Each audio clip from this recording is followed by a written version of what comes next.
আল্লাহ সুবহানাহু ওয়া তাআলার মহান দরবারে লাখো শুকরিয়া আদায় করছি, যিনি আমাদেরকে প্রত্যেক জুমার আজকেও সালাতুল জুমা আদায় করার জন্য মসজিদে আসার তৌফিক দান করলেন। এজন্য বলি আলহামদুলিল্লাহ।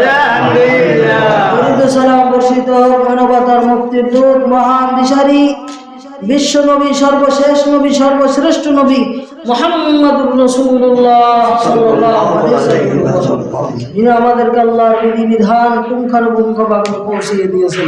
আমরা ধারাবাহিকভাবে আলোচনা করতেছিলাম রমাদানুল মুবারকের গুরুত্ব এবং তাৎপর্য, এর মর্যাদা সংক্রান্ত বিষয়ে। আজকেরও আলোচনা হবে ইনশাআল্লাহ রমাদানুল মুবারকের গুরুত্ব এবং তার শিক্ষা সম্পর্কে ইনশাআল্লাহুল আজিজ।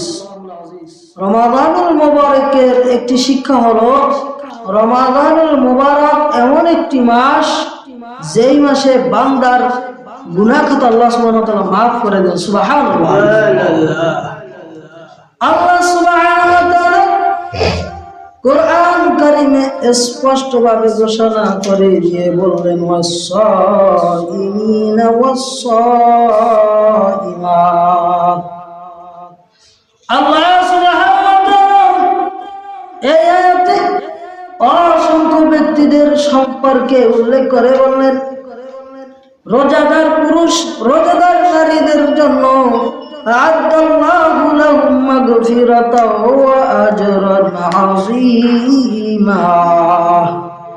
আল্লাহ সুবহানাহু ওয়া তাআলা প্রস্তুত করে রেখেছেন তাদের জন্য ক্ষমা, ওয়া আজরান আযীমা, এবং মহা পুরস্কার তাদের জন্য প্রস্তুত করে রেখে দিয়েছে।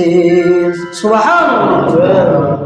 আল্লাহ সুবহানাহু ওয়া তাআলা রোজাদার পুরুষ এবং নারীদের জন্য মহান পুরস্কার এবং ক্ষমা রেখে দিয়েছেন। সুবহানাল্লাহ। এজন্য আমাদেরকে কি করতে হবে?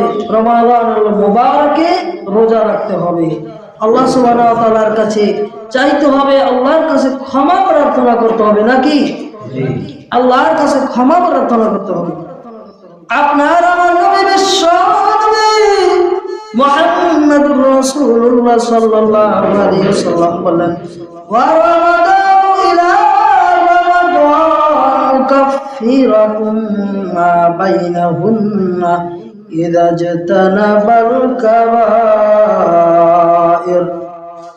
আল্লাহর নবী বলেন, এক রমজান থেকে আরেক রমজানের মাঝামাঝি সময় যে গুনাহগুলো রয়ে থাকে, ওই গুনাহগুলো আল্লাহ সুবহানাহু ওয়া তাআলা বান্দার গুনাহ খাতা মাফ করে দেন। সুবহানাল্লাহ।